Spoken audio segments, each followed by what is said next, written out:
Have you been wondering, why does your Shih Tzu lick you? Well, we have the answer.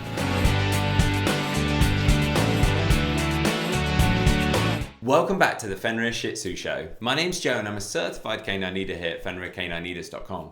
We are dedicated to helping you learn everything you could possibly want to know about the Shih Tzu, and then how to become a high-level canine leader so you can raise your very own. So if you're new here, don't forget to subscribe and turn on that notification bell so you never miss a future upload. Welcome to the first in our FAQ series here on the Fenrir Shih Tzu Show, where we're going to be answering all sorts of questions about the Shih Tzu. And the first of those is, why does your Shih Tzu lick you? So Will's going to be answering this question today, so I'm going to hand over to him. Now, dogs have many ways to show us their affection, and one of them is by licking.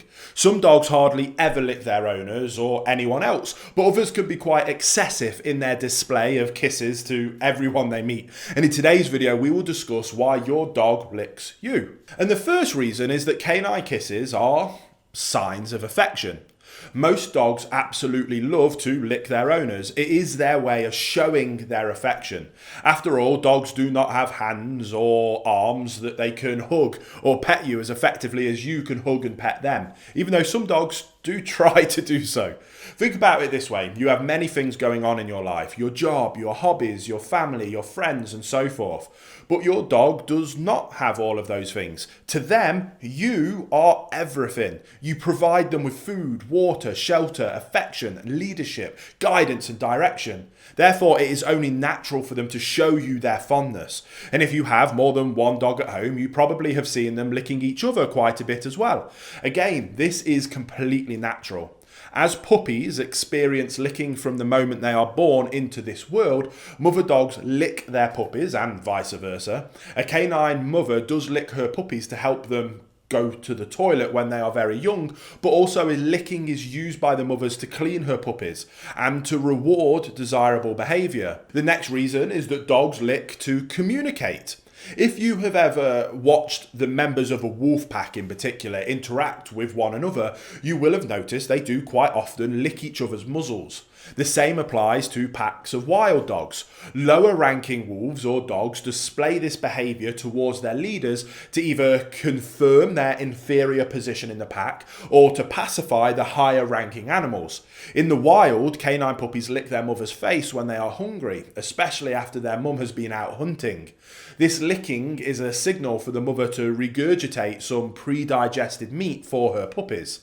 Now, in similar ways, our domesticated dogs aim for licking our face. By the way, this is one of the main reasons dogs jump up on people. They want to reach our face, but as we are much taller than them, they have to make a severe effort of jumping up to get there. And whilst our dogs surely would not expect us to regurgitate food for them, they may lick our face, hands, or other body parts they can reach to pacify us and to acknowledge our position as their leaders. One good example for this is if your dog gently licks you right after you've had to give them a verbal correction for one thing or another. This is your dog's way to kiss and make up. It seems like we're anthropomorphizing our dog by giving them human expressions, but that is exactly what's happening. Now, maybe an obvious reason in the third spot is that dogs lick for the taste experience. Some dogs just like to lick people because they taste nice. Whilst most of them lick their owners to show affection or to communicate, like we've just discussed, others seem to enjoy the salty taste of their favourite human skin. Hey guys, a really quick message, and I just wanted to let you know, because we get a lot of questions about you wanting to see more videos of me and the team training dogs, real life sessions, our consultation work, puppy training through to behaviour modification, and we have a whole dedicated channel for that called Fenrir Canine Training. There'll be a link in the description box below, and if you want to come and follow our journey of working hands-on with dogs and watching live sessions of how we go from teaching basic stuff with puppies all the way through to extreme behaviour modification, that's over on the Fenrir Canine Training channel. I'm sure you'll love it, and I can't wait to see you over there as well. Sometimes the scent of body lotions or hand creams can invite a dog's licking. Of course, you would not want to let them lick lotions or creams full of chemicals from your skin. And if in doubt, use something like a pure organic coconut fat. Coconut fat is said to be very healthy for dogs and for humans. Reason number 4 is that your dog simply wants some attention. Dogs are very intelligent pets who tend to use everything at their disposal to get their owner's attention, including their tongue if need be. And you might have been unwittingly encouraging excessive licking all along.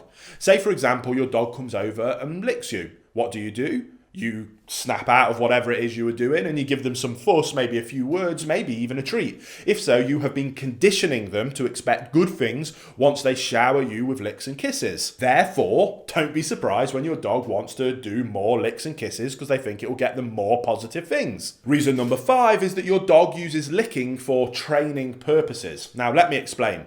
It is our aim to be our dog's calm, consistent canine leaders, and especially with very young puppies, it feels easy and fulfilling to be the one in charge. You may think you are in charge when in fact you are being subtly manipulated by your dog. In other words, they are training you. We must always remember that dogs are extremely intelligent beings, even at a young age. Oftentimes they are the ones who decide what happens in our household and when. Little by little, your dog might be taking that treasured leadership away from you, and they might be so subtle about it that you will have no idea what's going on. For example, have you ever been busy with something and your dog's excessive licking has made you stop to give them some attention like we just discussed? Maybe this happens in the morning. Many people allow their dogs to sleep in their bedroom and sometimes even on the bed with them. And in the morning, they wake to sweet little kisses being placed on their face by their dog. What an amazing to wake up, some people think. Well, ask yourself what happens once that adorable habit has been formed. All too often, owners at least give the dog some fuss. In the best of examples, that subtly conditioned owner will get up after a few licks to avoid having their face covered with extensive slobbery kisses. Usually it takes dogs only a few training sessions to have their owners at that point, where the dog has you trained of when they want you to get up and out of bed. And to do so, all they have to do is give you kisses. So that kind of wraps up our discussion of why your dog likes to lick you. We saw how licking is a behaviour that has its firm place in nature, especially among packs of wolves and wild dogs. But contrary to wild canines, our domesticated dogs have also learnt to use licking as a training tool for their humans, quite often motivating us to give them attention and fuss by giving us licks and kisses. So as always, this was a fun video, a bit of education and information about canine psychology and communication, but also take it as a subtle warning of making sure that you are always in control of the interaction with your dog and your dog isn't in control of you.